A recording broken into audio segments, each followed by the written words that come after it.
Albert Graham, age 18, unmarried, occupation student, charged driving while intoxicated. Graham was arrested after neighbors complained about him racing a motorcycle up and down the streets at 2 a.m. Trying to elude the officers, he spilled the motorcycle and his passenger. He said it was the first time he'd ever been drunk.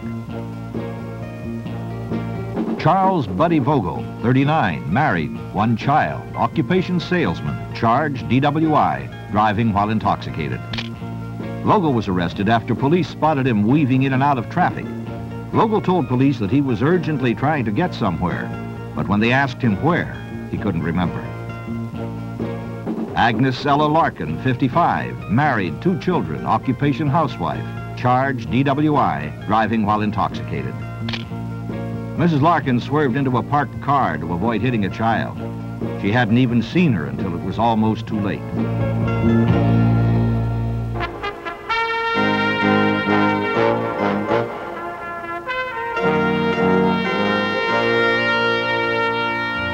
Each of them was found guilty of misdemeanor drunk driving, then offered a suspended sentence if they would attend a series of special classes.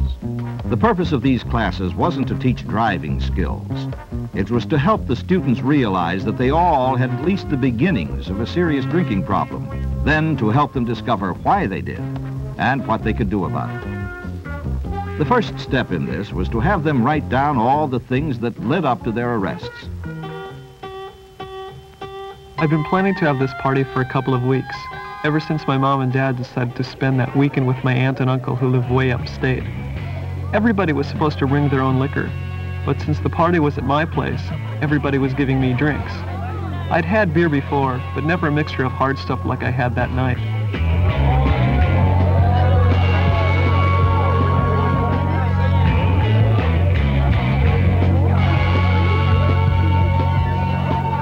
It really made me feel great that everyone was so friendly to me, even popular guys like Chris Morgan.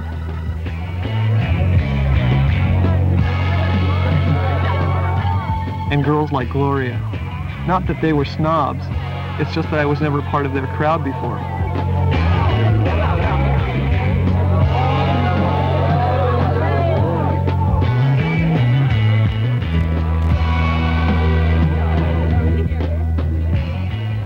So when Chris let me use his motorcycle to take Gloria for a ride, I was really floating.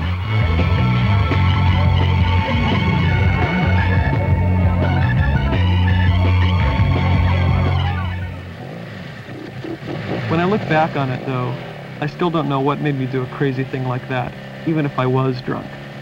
I'd never really ridden a bike much before, but I didn't want to admit it, and I sure didn't want to look like I was chicken. Gloria was having a ball. She was too smashed to know better. Pretty soon I really thought I knew what I was doing with the bike, but all we did was to get a bunch of the neighbors so mad they called the cops.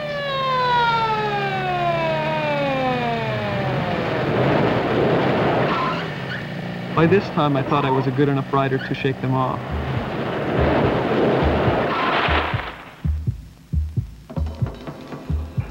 But I was wrong.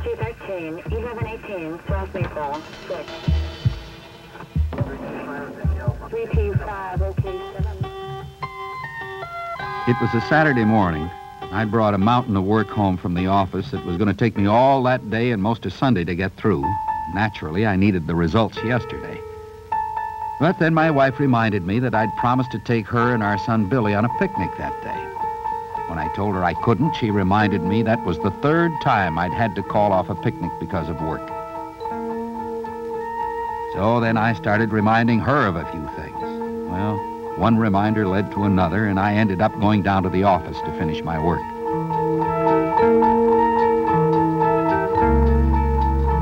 But all I could think about was the fight we'd had.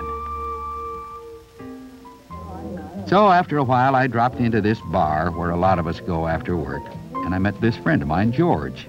He'd been catching up on some paperwork, too. Anyway, we had a couple of drinks. Pretty soon, I ended up telling him the whole story. George was divorced about a year ago, so he was pretty sympathetic. He said what I needed was to unwind.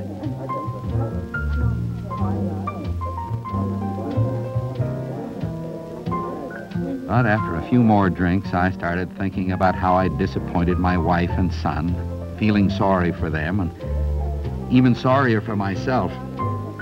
All I could think of was that if I got home at a decent hour, maybe I could take them out to dinner and kind of make it up to them. I sort of remember driving down the street, but it was the wrong street, and I don't know how I got there. And then the police stopped me. I guess things really began at our weekly club meeting. We'd been getting together every Friday afternoon for years. Whosever turn it was always made a few little sandwiches, and of course we always had a couple of drinks. We had to break up early that Friday because 2 of the girls had to leave. I persuaded Ann Rogers to stay for a while, for just one more drink.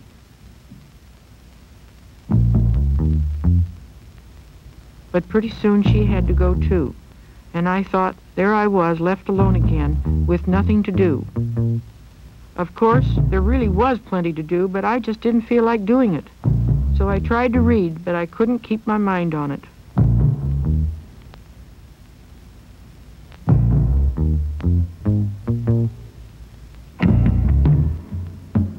Then I saw what time it was.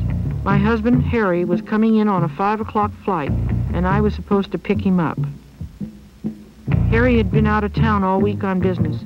I'd forgotten to get anything for dinner. The house was a mess, and I was going to keep him waiting at the airport.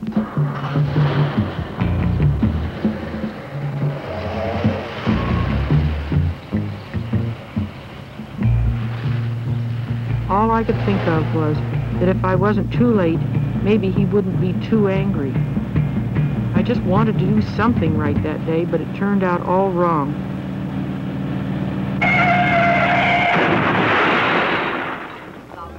But not as wrong as it could have been. The little girl wasn't even scratched, thank God.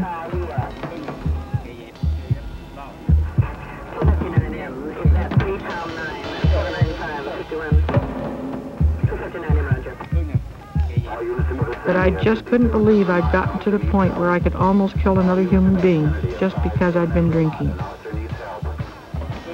The northeast corner.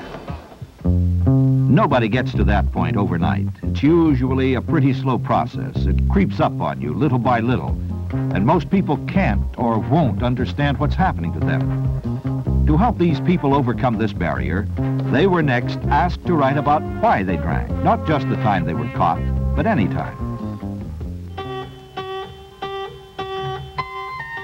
It's hard to know where to begin. I guess that's because I'm not used to talking to people and telling them things. I've always been kind of a loner, not because I wanted to be, you understand. I just had a hard time making friends. It seemed like I was always on the outside, watching, trying to look in. Of course, I never really put myself out. I mean, I never tried to do much of anything. And when I flunked chemistry, my father wanted me to take it over in summer school and pass it so I could get into college. But I was afraid I might flunk it again, so I didn't want to try.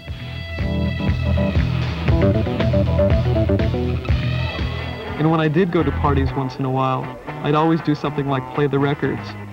See, I'd never learned how to dance, so I didn't want to make myself look ridiculous by trying. I figured, why give people a chance to laugh at you?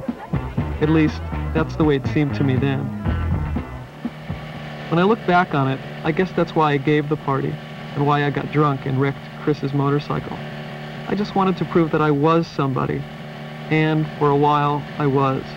But now, I'm not so sure I want to be that person anymore. At first, I didn't believe I had a drinking problem. Sometimes I still don't. But other times, I know I'm at least starting on one. I've always been a moderate social drinker, I guess you'd call it. Anyway, it helped relieve a lot of the pressure after a hard week. Then after I got promoted, it seemed like the hard weeks started coming closer and closer together. Pretty soon, they started lasting all month long. Between the longer hours and the booze, I was spending less and less time with my wife and son. And when I did spend time with them, it wasn't exactly sweetness and light time. And there I was, trying to wash all my troubles away instead of facing them and making some decisions.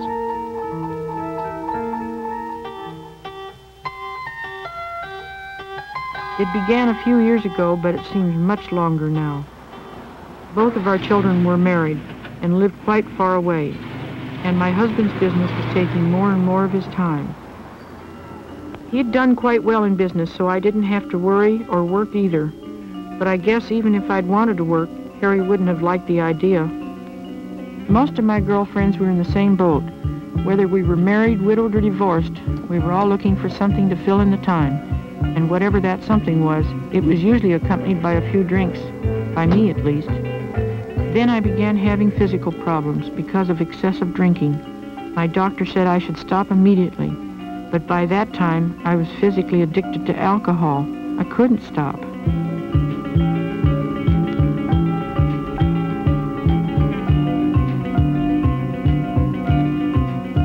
At first, I thought I was hiding my drinking from my husband, but after our liquor bill started running almost $50 a month more than usual, he couldn't possibly miss it. He told me my problem was that I didn't have anything constructive to do with my time, and he said his problem right then was to catch a plane. I promised him I'd be in shape to pick him up when he got back, and I meant to be. I really did. The next thing these people will be asked is to do something about the underlying causes which make them drink too much. That something doesn't have to be earth-shaking, just a first step. A first step toward controlling their own lives instead of letting alcohol control them. The physical and chemical properties of the drug alcohol can all be measured scientifically. Its characteristics and actions on the human body and brain are well known. Use or abuse, the choice is ours.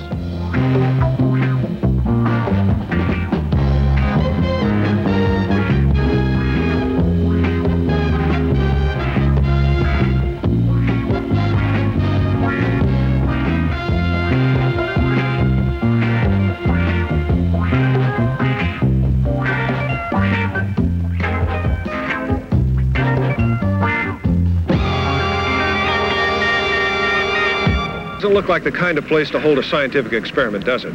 But in the next few hours, this field will be the scene of a very exact investigation which will measure just how safely people like you and I can drive a car after having several alcoholic drinks. There are at least 28,000 deaths on this country's roads and highways that are alcohol-related. And another 2 million Americans are injured. The amount of property damage is astronomical. 50% of all the traffic deaths last year involved people who were driving after drinking. The car has become a deadlier weapon than the gun.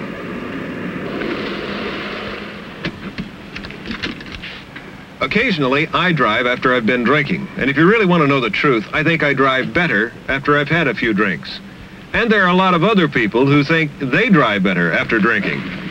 You don't feel any difference between driving sober and driving under the influence, is that what you're saying? Right. You feel like you still have all of the intuitiveness that you'd have when you were sober, I sure do.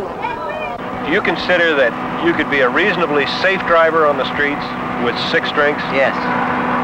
Reasonably safe, yes. I think I'll be less inhibited. I'll probably do better. Tell us about Laurie Claxton. I'm an electrician. Where do you live? I live in Santa Monica. My name is Terry Lockie, but I prefer being called Tree Lockie. My name is Salvador Menchaca, and I'm 23 years old. My name is William R. Mays. I'm a judge in the municipal court. They call me Bill. I'm Alma Johnston. I'm 30. I am currently a housewife. My name is Jim Northern. Rita Baker. I'm Bobby Johnston.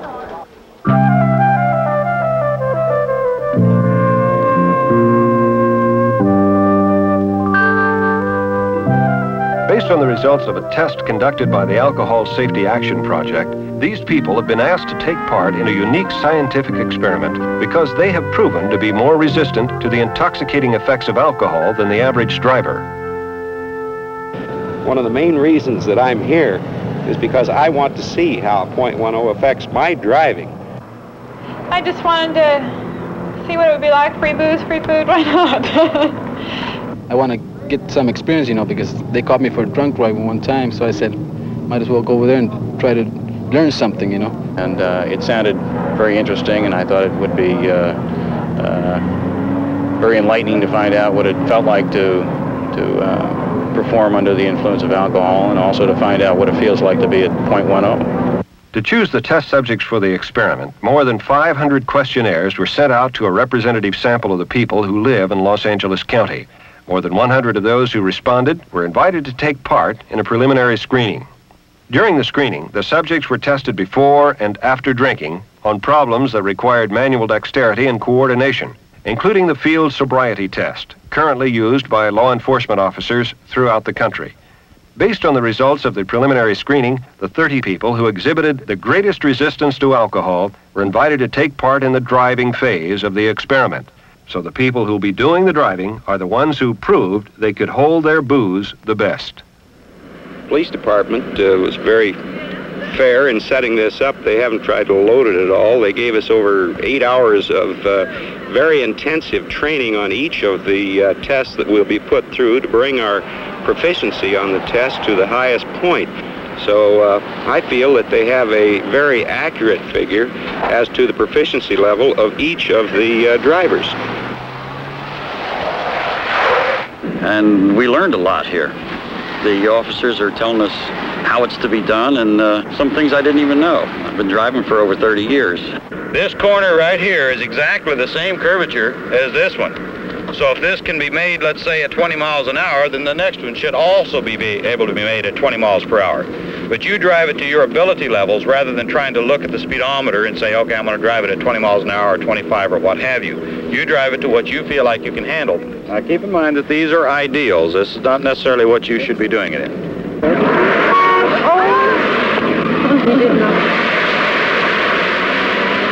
So if you're taking so much time to react as to knock over some of these approach cones, these will count as penalties. So ideally, you should be able to swerve into the lane before you get to this cone. Straighten the car up, knock over the red one, and ride on into the lane. The Los Angeles Police Department's Driving Academy is an established training and testing facility. Although the test problems are not meant to be ordinary occurrences that the average driver encounters, they do contain all the basic components of normal driving. Each problem reproduces accident and emergency situations where quick reflexes, as well as judgment and sure control, could mean the difference between life and death. On the first day of the weekend, the subjects are given individualized instructions on the proper technique of driving the test problems.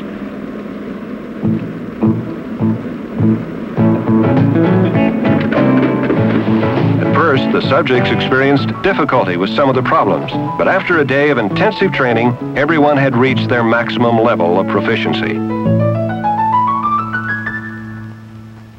On the second morning of the experiment weekend, the subjects were asked to drive sober to establish a base score.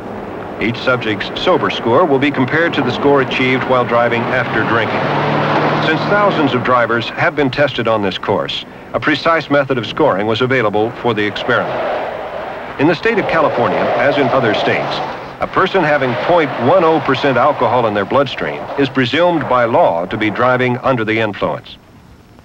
What this means is that if 0.1% of his blood is alcohol, he is subject to arrest for driving under the influence.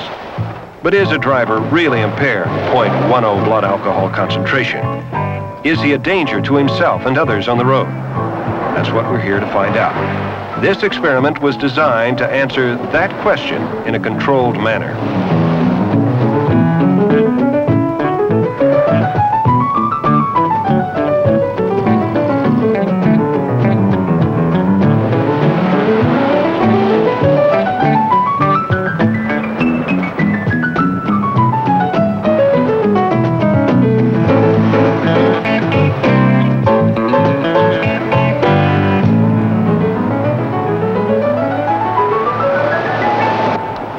How many drinks do you have to consume to reach a 0.10 blood alcohol content? That depends on the drinker's body weight and sex. For this experiment, each subject is drinking from 6 to 8 ounces of 84 proof alcohol in 90 minutes. That's about the same as 6 to 8 drinks in a bar. During the drinking, accurate records are kept and each subject is supervised at all times by a monitor. You may be saying to yourself that you don't normally drink that much or that fast, but the fact is that when most people get started, they lose count of how many drinks they've had and how many ounces of alcohol were in each drink. The proof of this is that in California, the average person arrested for driving under the influence has a blood alcohol content of 0.20. That's double the blood alcohol content which the test subjects will be brought to for this experiment. It's kind of early to drink, but I think it's the best thing that could happen. How many drinks have you had? Do you drink? Are you a social drinker anyway? Oh, yeah. I always drink to have a good time. Feeling better every drink. I said I'm feeling better every drink. To me, having a kid, you know, really gets us together. That's very true. No, gets us together, you know, and then you're a union. We stick together. That's right away. You've been drinking, Scott? Yeah. You've had 5 or 6 now? I just had 5. All right, you've had 5. Can you give me the 6th? Now, when I got married, I thought, okay, the way the world was going, you know, you can feel everything going downhill. I've had 6. 5 is supposed to be the recommended, but I just took another drink. Maybe I can consume more than the average person. Am I going to get another drink? You may. I want to test you this time. Blow hard. Okay. Depending on the results of this, we'll probably give you another one, too. All during the drinking phase, the subjects were tested on the gas chromatograph. Tests have shown the gas chromatograph to be as accurate as blood samples for determining blood alcohol content.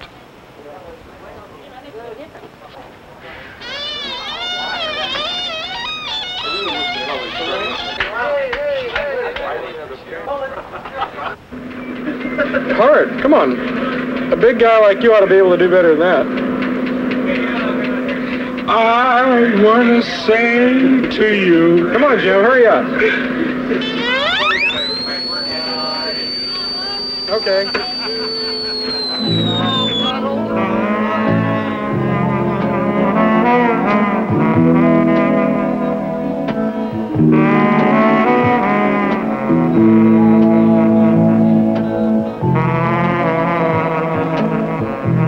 How do you feel right now?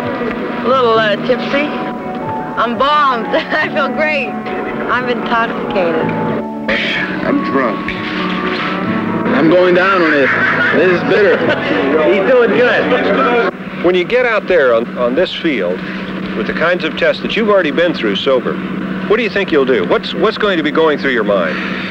I won't make it. I won't make it.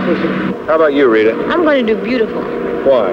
Because I feel the same way I did when I started out. Okay. Okay, I think you're about ready. When the subjects had reached a .10, they were instructed to drive the course to the best of their ability. They were given 4 runs on each test and were scored both objectively and subjectively on each run. The objective scores reflect the number of cones knocked down and the time taken to complete the problem. The subjective scores include observations by the instructors of road position, steering control, throttle control, and judgment.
Well, I felt a little bit shaky, you know, because when you got some alcohol in your body, you know, you feel a little weak, you know, like your legs are like plastic, you know.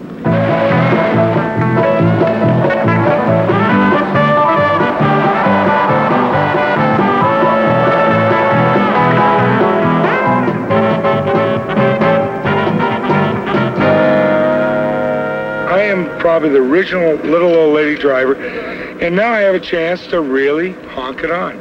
Before, it was for points. This time, I'm supposedly drunk, right? Which I am. But I did want to honk it on. And I guess maybe I should have... Slow down. This is my first part of the test. The rest of them, I think, I'll cool it on.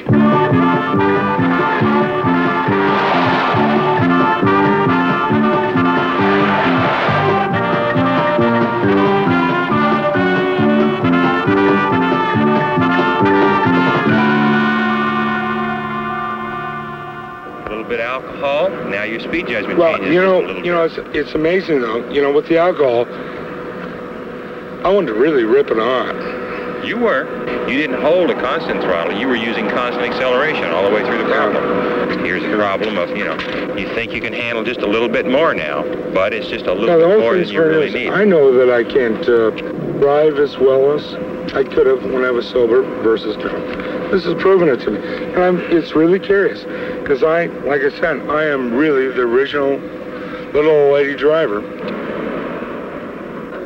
Drunk and drinking what goes with alcohol, but your reflexes are they don't reflex.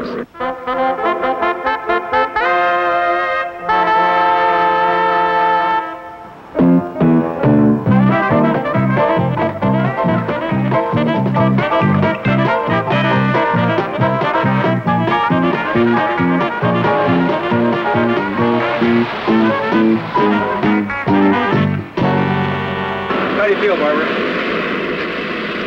Very intoxicated. Very intoxicated. Well, a little high. How would you evaluate your performance out there? Bad. Bad? No way. Can you let me go out there and drive while I be a safe driver? Because simply my fingers, I'm not conscious of it. Being honest with you, I could tell you about my machismo, I'm a man, I can hold my liquor. That's a lot of bull. I'm drunk. And I know I'm drunk. Today, I think there will be a considerable amount of impairment. It feels like I will really give it my all very freely.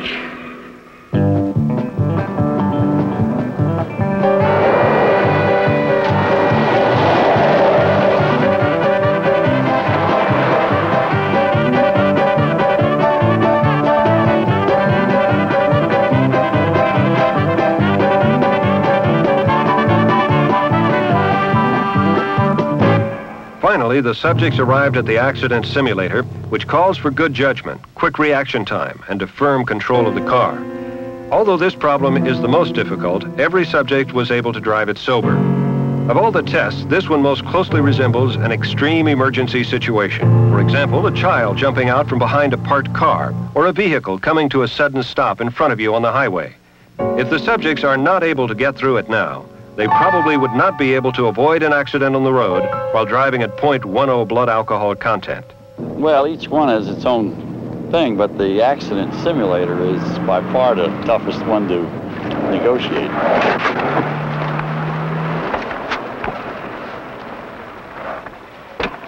Oh, it's horrible. Really bright. It's just like it's setting right on top of you. When you get up and those lights change, and you got to make a left or a right, and wow. Oh.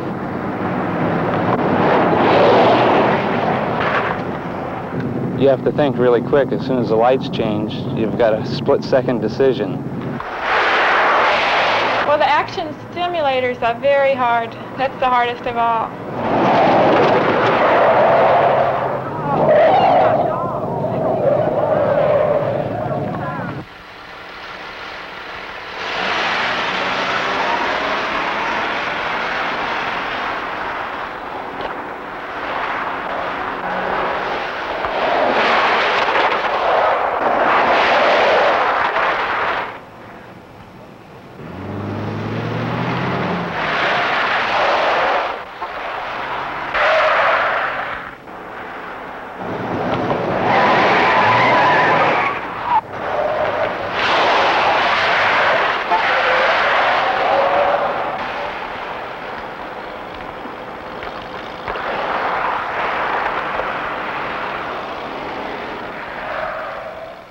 I think the results of this test will be much more significant than any that has ever been taken to my knowledge. The results of the experiment confirm what most experts suspected for some time. That is, every subject was impaired in his ability to drive. The combined total scores showed an overall decrease of 22% between the sober driving and the driving after drinking. Some of the subjects showed impairment as high as 50%. Tree Lockey's impairment was 39%. Judge William Mays, 29% impairment. Lynn Winkler, 19% impairment. Jim Wilson, 26% impairment. Rita Baker, 36% impairment. Jim Northern, 17% impairment. And these people were chosen for their proven ability to perform well under the influence of alcohol. What would the scores be if the average drinking driver was tested? Out here on the test field, no one was killed or injured, and no property was destroyed. But what if these same people had been driving on busy streets and jammed highways? Would they have survived? I used to think that I could drive better after having a few drinks. But what I've seen here has convinced me that I was wrong. And the experience of taking part in the experiment has changed the attitudes of virtually all the subjects as well. I'm different from most people. I've already went through the experience, and I think everybody should go through it. Could you drive on the street? No. Would you? No. No way. Like me, you know, if I drink, I don't drive anymore because I don't want to kill somebody and I don't want to kill myself, you know, so I just stay away from it, you know. If I drink, I drink at home. Well, I just had 5 drinks. And if I'm this knockered at 5 drinks, how the hell I can drive? I'm irresponsible. I just don't care about people. Do you remember what you said to us a little while ago? Yeah. I said that I would do perfect, but you can't. You can't drink and drive. You can't. And I thought you could. I thought I was gonna fool everybody, but you can't. You can't drink and drive. You can't.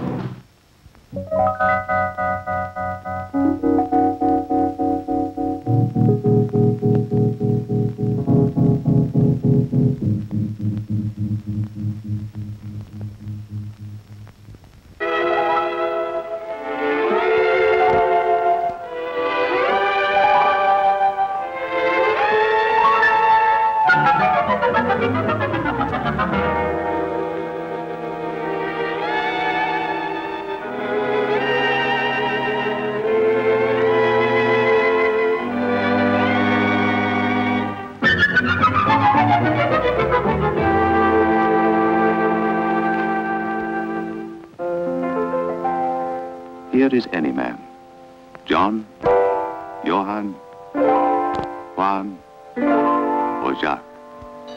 Atasante. Salud. Prosit. Your health.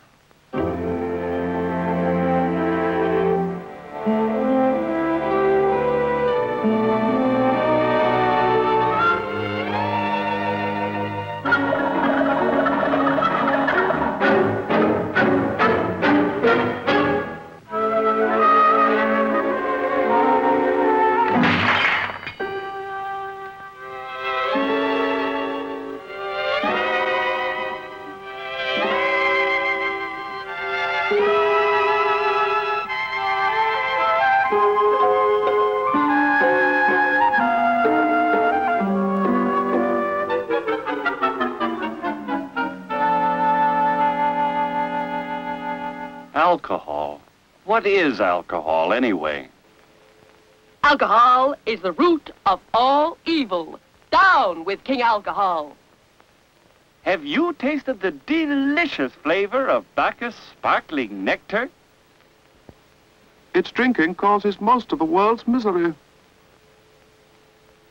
It's the miserable state of the world that causes so much drinking. Why can't I get some unprejudiced opinions? Some facts? Facts? For years, alcohol students have experimented, analyzed, and weighed the evidence. So far, this is what we know. Alcoholic beverages can be made from almost any fruit or grain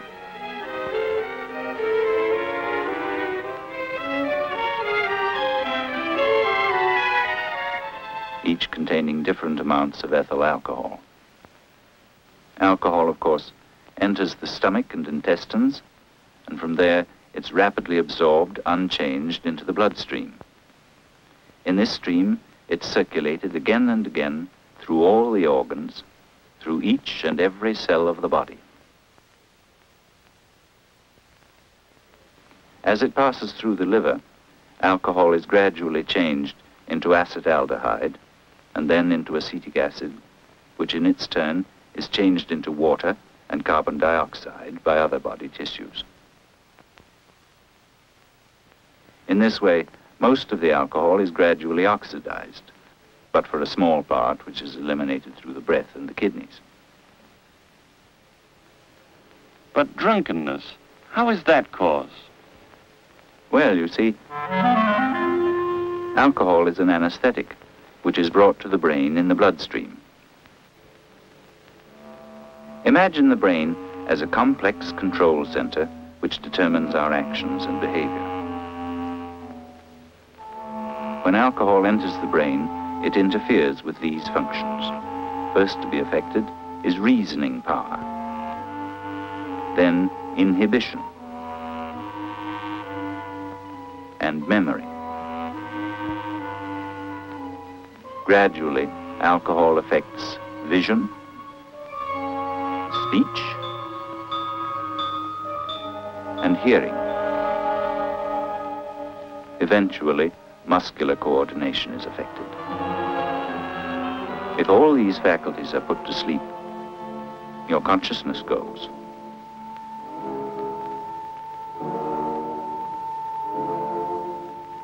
Leaving only the automatic processes, such as the control of breathing. If this is overcome, the heart stops. Now, alcohol must be very dangerous. Very few people die from taking too much alcohol at one time. But there are other dangers.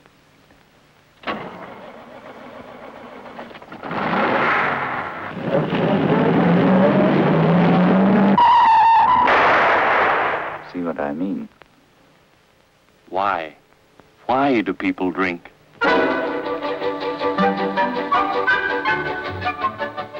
Most people drink because it's the accepted custom. Some drink to escape the tensions of everyday life.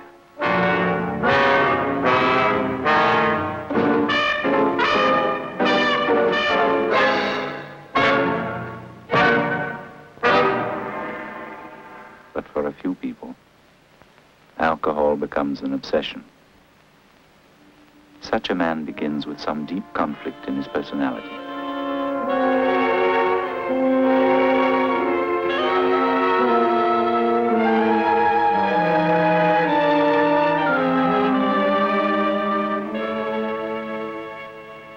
His friends drink for relaxation, but when he drinks, it's to escape his conflicts. So he begins to look for drinking occasions as often as possible.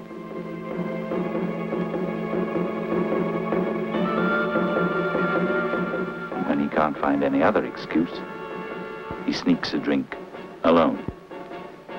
Eventually, there comes a time when he pulls a blank, forgetting everything he said or done. Later, when sober, he can remember only fragments. Now, after a few drinks, he can't stop. For him, alcohol is no longer a beverage. It's become a drug. Then follows reproof, resentment, aggression, remorse. He loses his job, tries to start again in another town.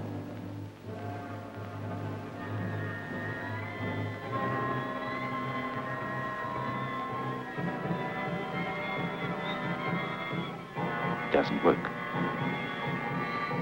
He can't begin the day without a drink.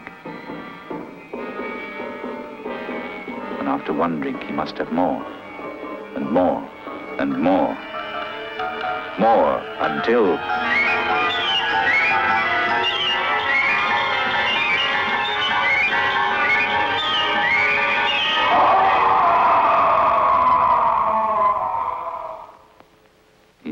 prison or the hospital, depending on whether his community understands that he's not a criminal but a sick man, for whom the only price of freedom is to break away completely. This isn't easy. He needs help. There are doctors, social workers, and nurses who understand the alcoholic and can help him. And there are those who once were alcoholics themselves, whose understanding comes from experience. Alcoholics Anonymous. But why do people continue to drink in spite of these dangers? Alcohol has been used since the beginning of time, when it was believed to be the stream of life. A brotherhood of blood later became a brotherhood in wine. A contract signed and sealed in alcohol would not be broken. Birth, betrothal, marriage, all celebrated in the cup. The roots of superstition are deep. Listen. I'm afraid we can't trust Bob. He won't drink with us. Look how well Bill holds his liquor. He's a real man. But, Doctor, if I stop drinking, people will think I'm peculiar. You see, alcohol means many things to many people. To some it means release. And to some, torture. The problem stands. Will alcohol control us?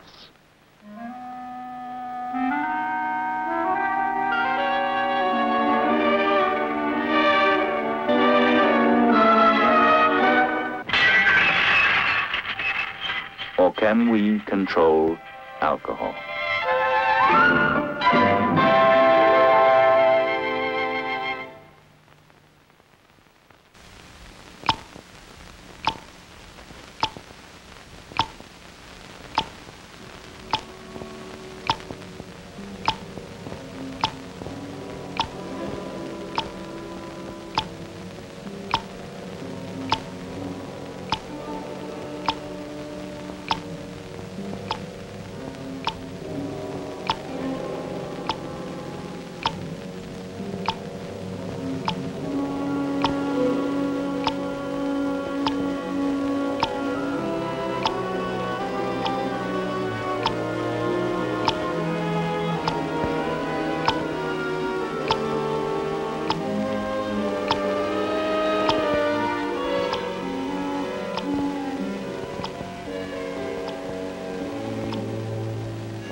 The letter was from the coroner's office.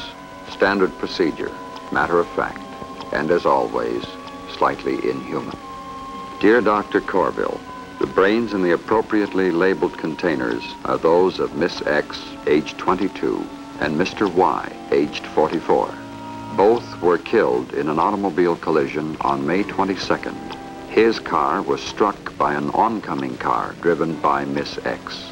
Both victims were dead on arrival at the hospital.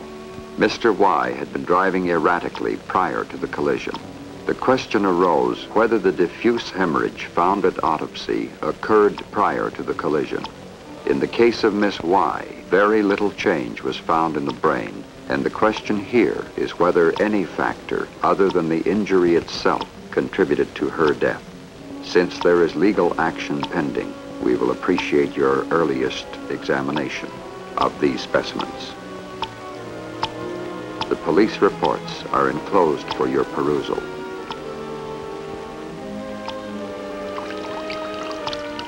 The brain of a man, aged 44. According to the police report, this man, we will call him Darcy, entered Canyon Road from the west side at approximately 1:30 on the afternoon of May 22nd.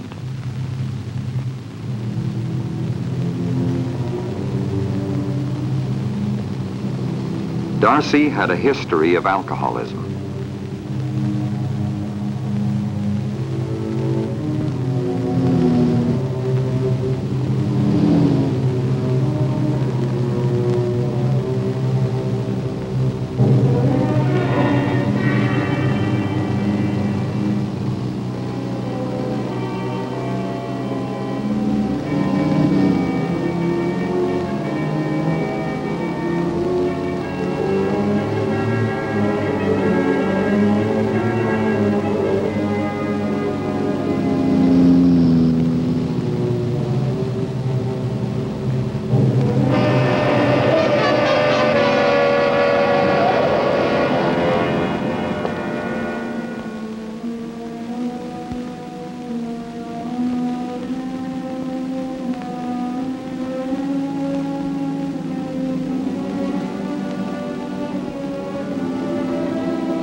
accident occurred at approximately 1:32.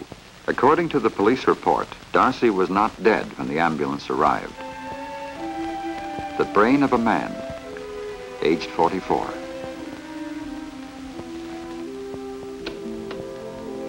The newcomer was a Dr. McGuire. Dr. McGuire had been retained by the insurance company which was carrier for the dead girl. McGuire explained that he understood the man involved in the fatal collision had been an alcoholic. The insurance company would seek to prove that he was solely responsible for the accident. McGuire asked if he might witness the examination of the two brains. Dr. Corville is a recognized authority on neuropathology, the nervous system, the brain. The brain of a girl, age 22.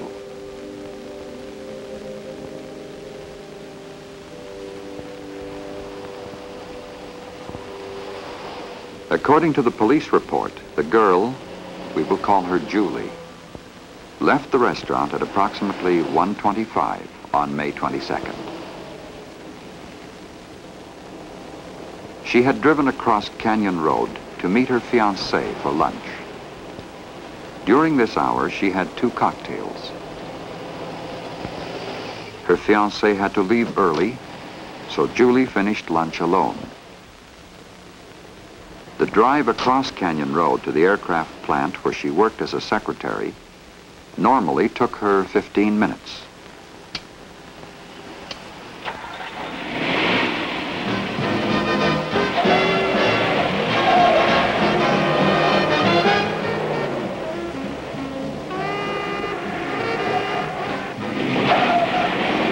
Julie entered Canyon Road from the east at approximately 1:30.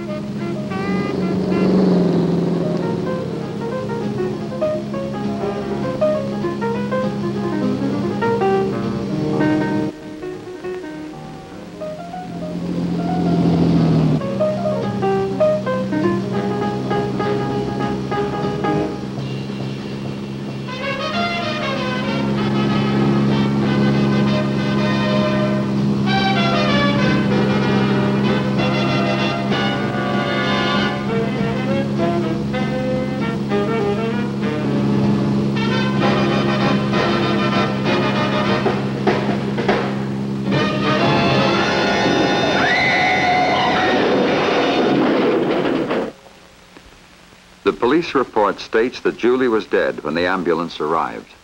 Her inability to make a split-second decision had sealed her verdict at 1:32.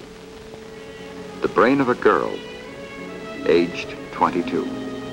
Dr. McGuire suggested that the 2 drinks Julie had would not have affected her. Dr. Corville explained that alcohol always affects people, and the brain, the nervous system, is the target.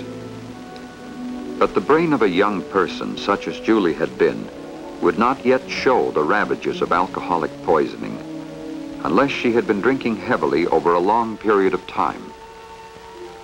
The brain appears to be generally normal. There is no hemorrhage, indicating no visible effect of injury, no thickening of the meninges, and no evidence of shrinkage of the brain tissues. Dr. McGuire listened, but obviously he had already made up his mind. The brain showed no evidence of alcohol, therefore she had not been affected. Dr. Corville reiterated his statement that alcohol always affects the brain. Only the degree of effect varies. Obviously, this young girl was not a heavy drinker. To see the devastating effects of alcoholic poisoning on the nervous system, no better example could be had than the brain of the dead man, Darcy. This brain, discolored by a massive hemorrhage, is testimony to the long-range effects of drinking. Dr. Corville noted that bleeding is more profuse in an alcoholic. The younger man regarded this as a further point in his client's favor. Darcy had been a drunk, an irresponsible menace on the highway. This is the human brain after 20 years of abuse. The brain was examined in detail. Changes in structure due to alcohol were apparent. The exterior of the brain showed the severe hemorrhage, but as the brain was cut into sections, it was noted that blood also came from the central cavities or ventricles. This indicated intracranial hemorrhage or bleeding inside the brain. It was pointed out that this bleeding occurred in all the sections observed. Dr. Corville noted that the frontal lobes of the brain contain the control centers for our intelligence, our memory, judgment, decisions, and inhibitions. These are the first to be affected by alcohol. The individual convolutions of this portion of the brain are shrunken, opening up the depressions between them. Note that these spaces here, separating the frontal and the temporal lobes, are greatly widened. The internal cavities of the brain, the lateral ventricles, are also enlarged. This shrinkage of the brain is the result of a progressive breakdown of the brain cortex due to deterioration of the nerve cells. Dr. McGuire stuck to his theory that since the girl's brain showed no evidence of alcohol, and the man's did, it was logical to assume that she had not been affected by alcohol, and he had. But Dr. Corville patiently explained that they were talking about two different things. The man, Darcy, was an alcoholic. His behavior pattern resulted from a repeated use of alcohol over a period of years. The girl was not an alcoholic, but the fact that she had had 2 drinks cannot be ignored. If Dr. McGuire was interested in learning something about the effect of alcohol on one's judgment and reaction time, he should see a man whose specialty was in this area. Dr. Stuart Knox is one of the nation's foremost psychiatrists. His patients include many persons with a background of alcoholism. Pat, age 25, is a moderate drinker. She has agreed to act as a guinea pig in a test to show the effects of alcohol on coordination. Normal coordination was evidenced by such tests as these. Pat was then asked to type the same sentence 3 times.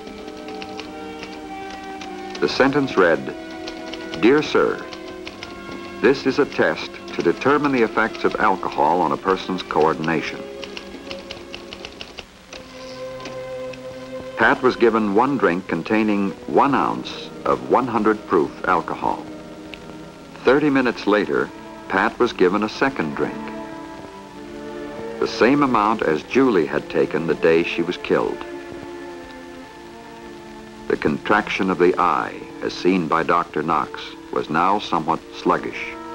This indicated that Pat would have trouble in judging the distance between objects in front of her and in the periphery of her vision. The same tests were now repeated.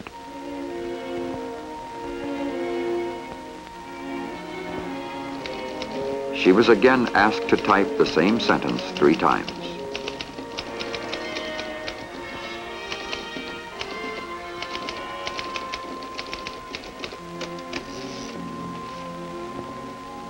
There were now 5 errors in the typing after the 2nd drink.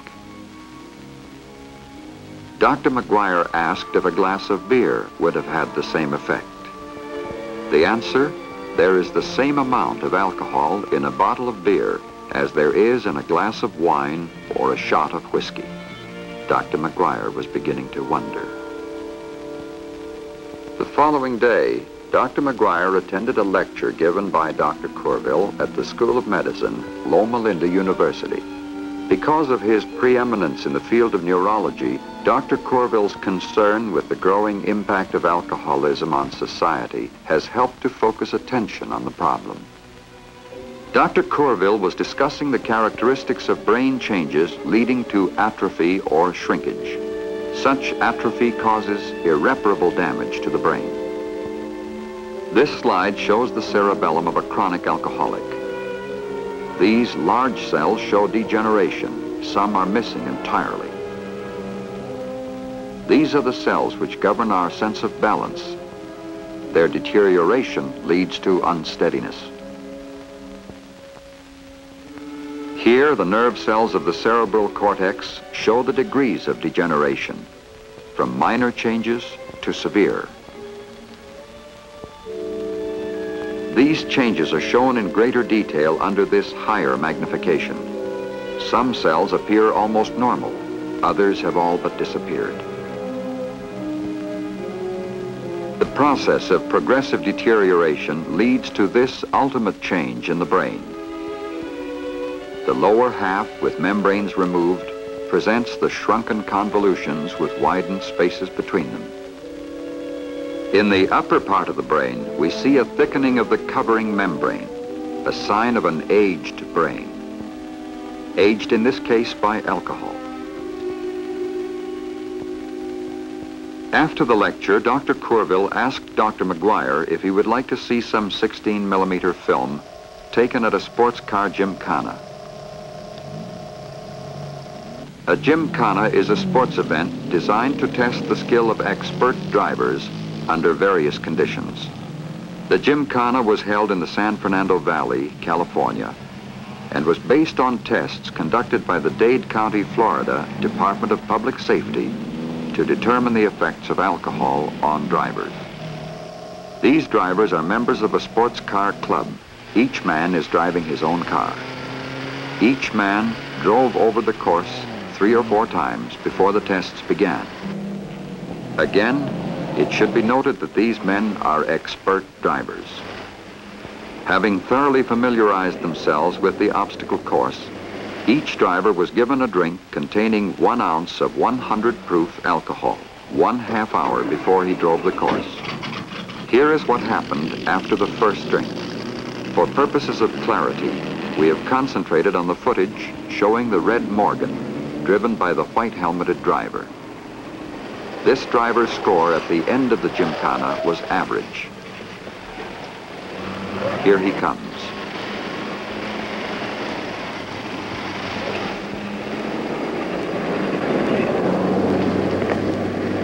He knocked down only 1 pylon, but this slight error could be dangerous if it had occurred on a freeway or turnpike. At the conclusion of the first round, the drivers were given their second drink. After an interval of 1/2 hour, they continued the test.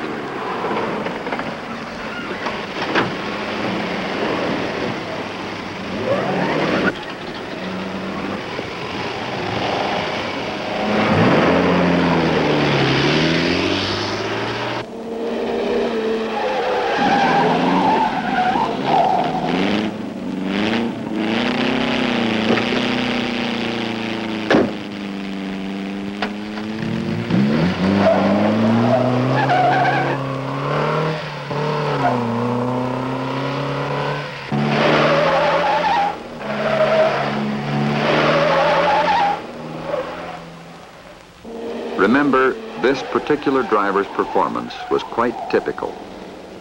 Some were better, and some were worse. But without exception, all drivers showed an increase in errors. In an increasing number of states, the law says a man is not under the influence until he has an alcohol reading of 0.10%. But to have such a reading, this driver, who weighs 150 pounds, would have to consume approximately 6 drinks of beer, wine, or whiskey. We have already seen what happens with 1 to 3 drinks. Based on these tests, and on those conducted by the Dade County Department of Public Safety, it is apparent that the legal level for judging a man under the influence should be lowered. Dr. McGuire was now convinced that the dead girl, Julie, had been affected by the 2 drinks she took before the accident. Here, in this section of the girl's brain, now discolored by exposure to air in the laboratory, the central cavities, or ventricles, were small, as they should be. The man's were large. The surface of the girl's brain presented a normal contour with closely approximated convolutions. In the other brain, these convolutions were narrowed. And again here, the space between the frontal and temporal lobes, narrow in the case of the girl and wide in the case of the man. Julie was not an alcoholic, but her reaction time was affected by the drinks. Not much, it is true, but enough to render her incapable of the split-second timing necessary to save her life. The man, Darcy, was an alcoholic. The brain clearly shows that. But the actual cause of death was massive intracranial hemorrhage. The rate of bleeding was increased by the presence of alcohol in the blood. It is possible that had he not been an alcoholic, he might not have bled to death.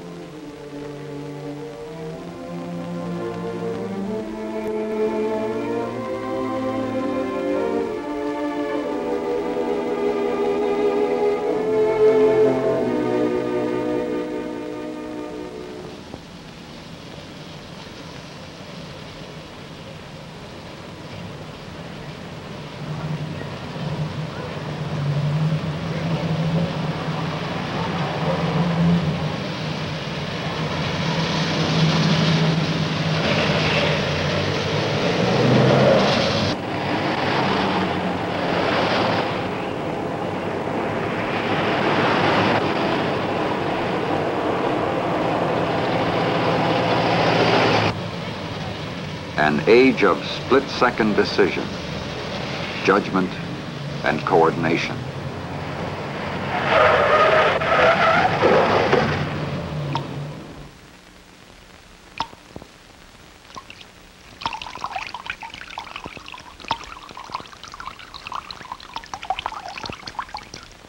The man or woman who says one drink won't do any harm just doesn't know.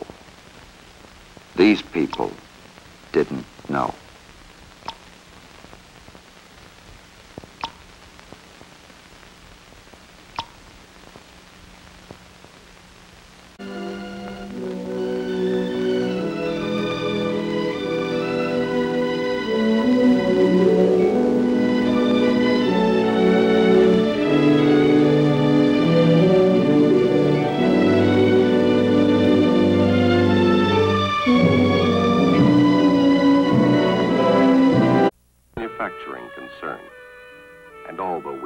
Consciously try to keep up with the Joneses, we lived very well, had more than the usual debts, and not much in savings.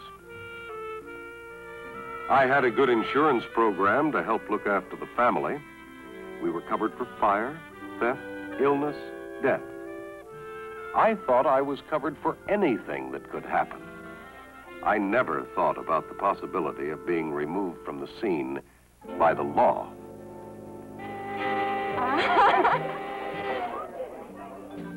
Like the rest of our close friends, we entertained on a relatively modest scale. And like our friends, we tried to serve good food and good drinks. I don't think there were more than one or two of us who weren't fairly casual about liquor. Although sometimes we reached the point of no pain, we were seldom too much affected to drive, or so we thought. I know I was always concerned about driving while under the influence. And I was never a very serious drinker. I used to quit long before it was time to go home. So when I got behind the wheel, I would be more or less sober.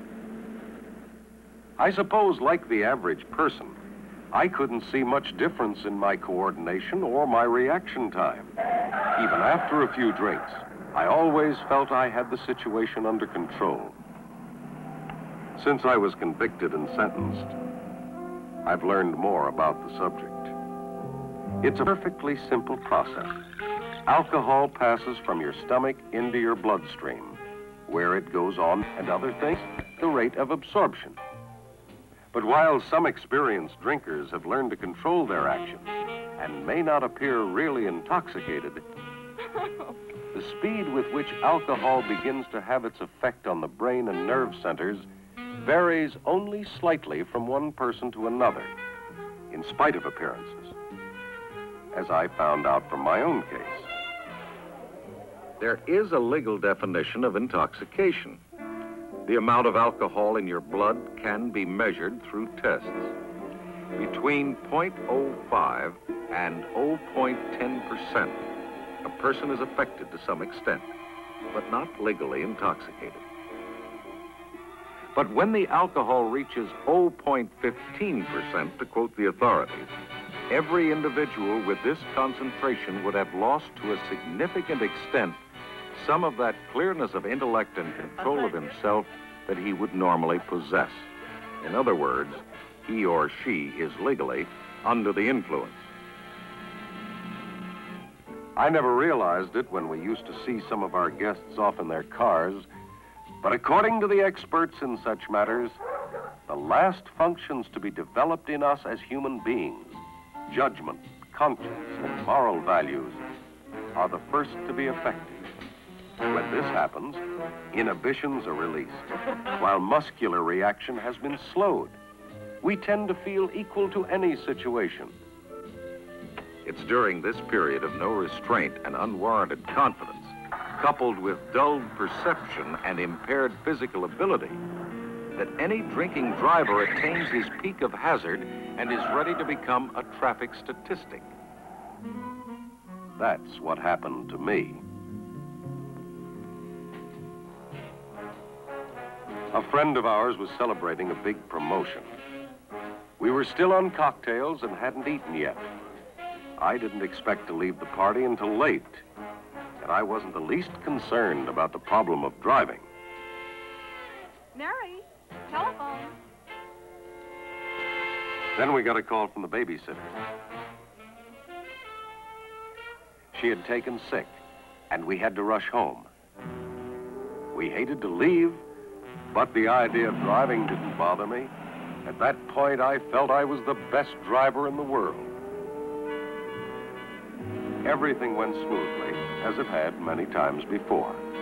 And then just a few blocks from home, a light went against me when I was almost into the intersection. I tried to make it anyway.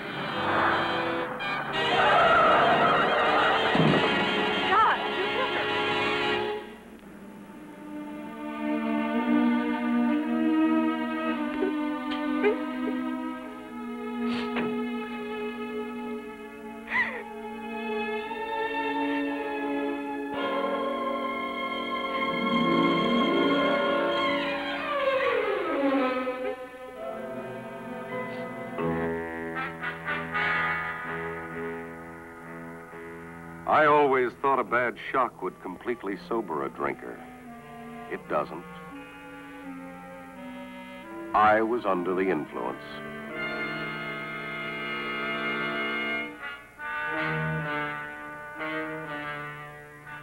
It was a nightmare.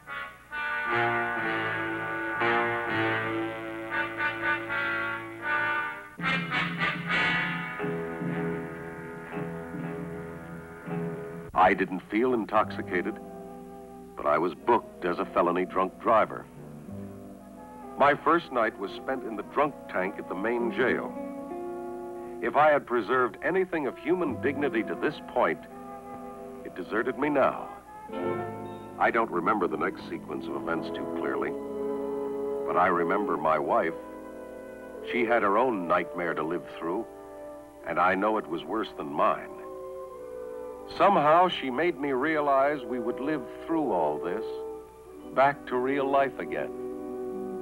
And my attorney, who had the problem of preparing my defense, gave me to understand that I was fortunate, for even though the girl I had struck would be hospitalized for months, I received what he considered a moderate penalty.